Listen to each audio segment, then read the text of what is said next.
जलन इतनी हो जाएगी कि वो क्रोध रूप धारण कर लेगी और वो एक गाली देगा तो आप 2 गाली देने की इच्छा करेंगे। इसलिए आपको बचना चाहिए नाम जप के द्वारा। और जब कोई हमारे धर्म पर, जैसे हमारे शरीर पर, हमारे चरित्र पर, हमारे धर्म पर कोई प्रहार करे, फिर हमको ये सूत्र नहीं लगाना कि हमें सह जाना है।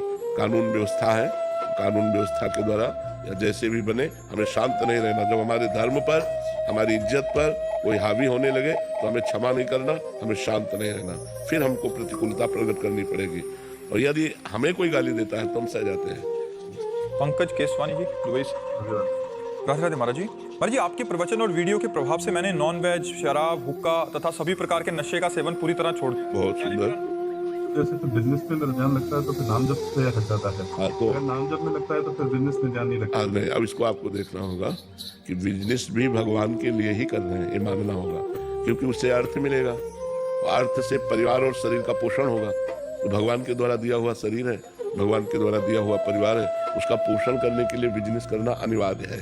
तो हम जैसे उपाय बताया है कि आप 8 घंटे बिजनेस कर रहे हैं या 10 घंटे व्यापार कर रहे हैं, तो 10 घंटे में लगातार आप व्यापार में बिजी नहीं रहते।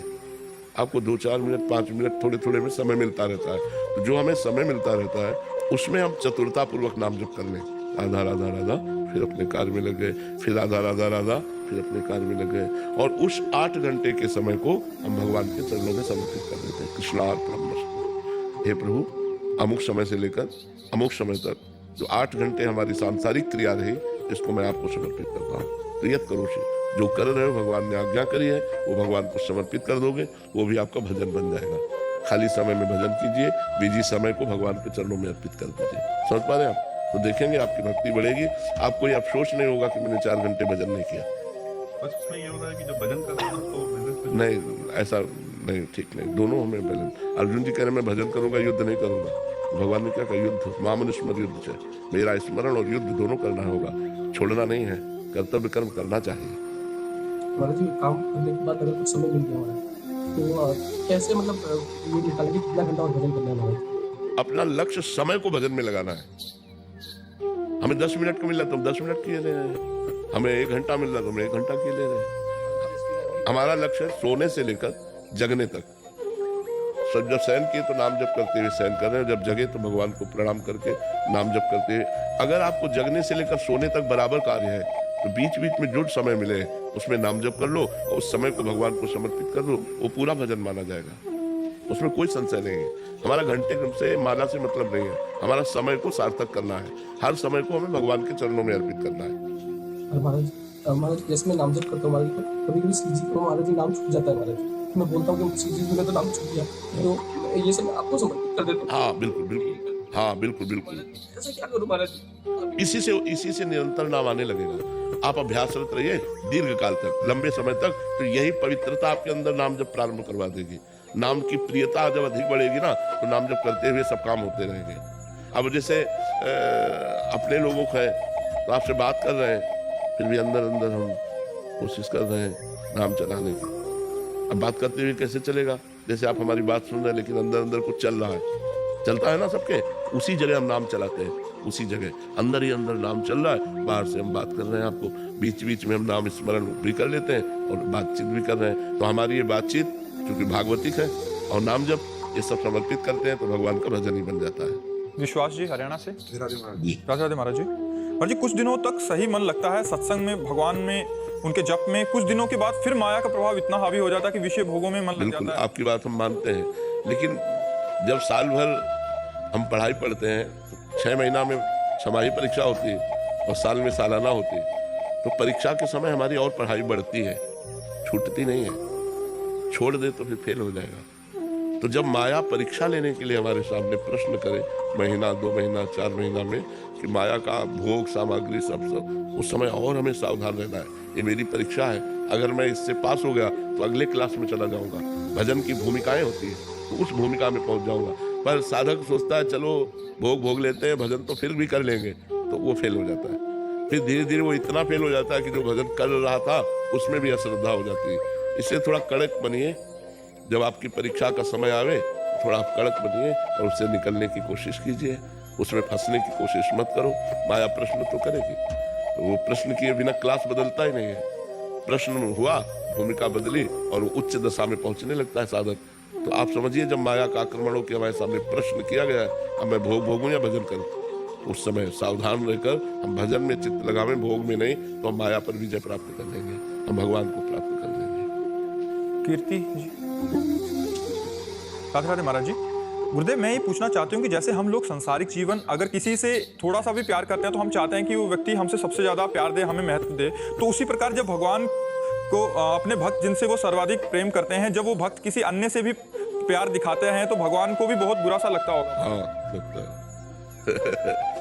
भगवान श्री राधा बाबा ने कहा, हमने भगवान के एक स्वभाव को देखा है, वो दूसरिया पसंद नहीं करते। श्री स्वामी हरिदास जी ने कहा है, ते जीव विमुख भय जे दूसरी करिदारी।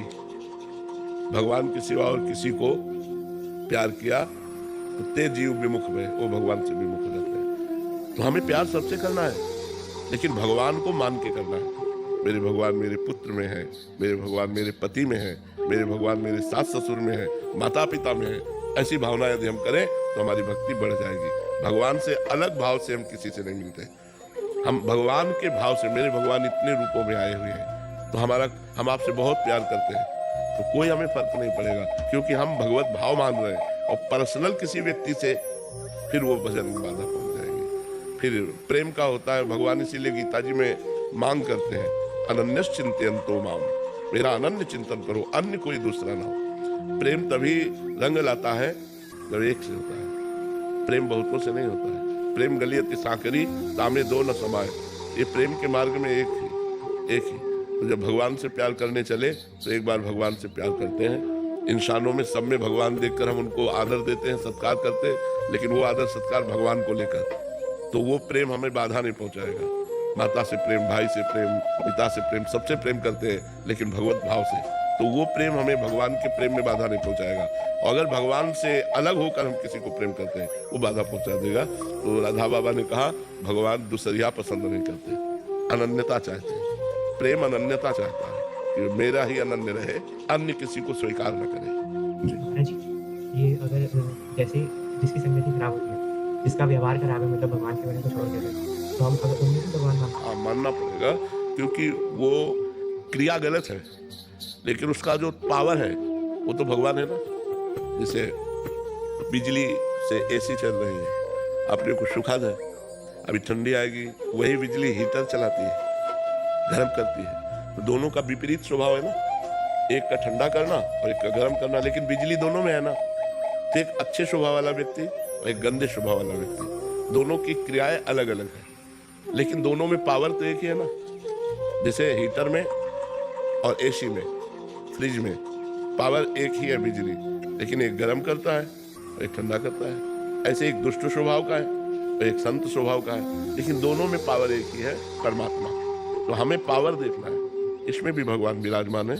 इसकी क्रिया गलत है, इसकी क्रियाओं से हम मतलब नहीं रखते, लेकिन इसके अंदर भगवान है, उसी भगवत पावर से गलत आचरण कर रहा है। पावर तो वही है, बिजली तो वही है, तो ये दुष्ट पुरुष में भी बिजली है, वही परमात्मा है। ये क्रूरा अपि पापिनो न च सताम संभाष्य दृश्याश्चर्य सर्वान वस्तुतया निरीक्ष्य परम स्वाराध्य बुद्धिर्मम।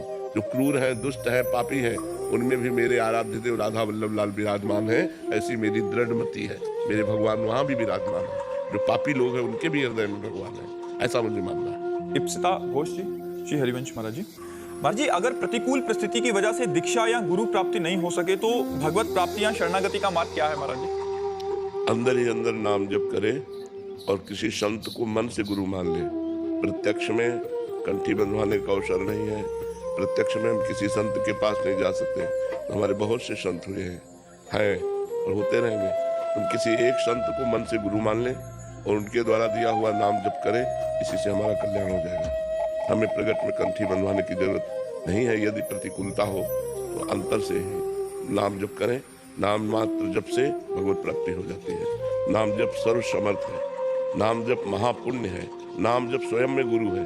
जो नाम जप करता है वो स्वयं में गुरुदेव भगवान नाम के रूप में विराजमान है। वो आपको गाइड करके भगवान तक पहुंचा देंगे। आप खूब नाम जप करें, बस व्यवहार में कटुता ना आने पावे, आचरण में अपवित्रता ना आने पावे। आचरण पवित्र रहे, पापाचरण ना हो और नाम जप हो। तो अगर प्रगट में गुरु नहीं बनाया केवल मानसिक मान लिया तो उससे भी काम हो जाएगा। द्रोणाचार्य जी ने प्रगट में एकलव्य को शिष्य नहीं माना, लेकिन एकलव्य ने मानसिक गुरु मान लिया द्रोणाचार्य जी को, और एकांत में जाके द्रोणाचार्य जी की मूर्ति विराजमान करके रोज प्रणाम करके धनुर्विद्या का अभ्यास करता तो अर्जुन से भी श्रेष्ठ धनुर्धर बन गया था। इसलिए गुरु हमें स्वीकार करें या ना करें, हम गुरु को स्वीकार करते हैं, इससे काम हो जाता है। हम मानसिक गुरु को स्वीकार कर लेते हैं। जी महाराज जी, आज के सत्संग में था श्रद्धा उत्कंठा के बिना भगवत प्राप्ति नहीं, भगवान दर्शन नहीं देते। जी तो महाराज जी, एक संत सरवत जी का जीवन चरित्र आता है राधा और जीवन चरित्र में, इन वो तुमको तो नहीं था ऐसा कुछ। वो आए थे ईरान से आए थे सूबेदार के रूप में भारत, फिर किसी काम से अयोध्या हो गए।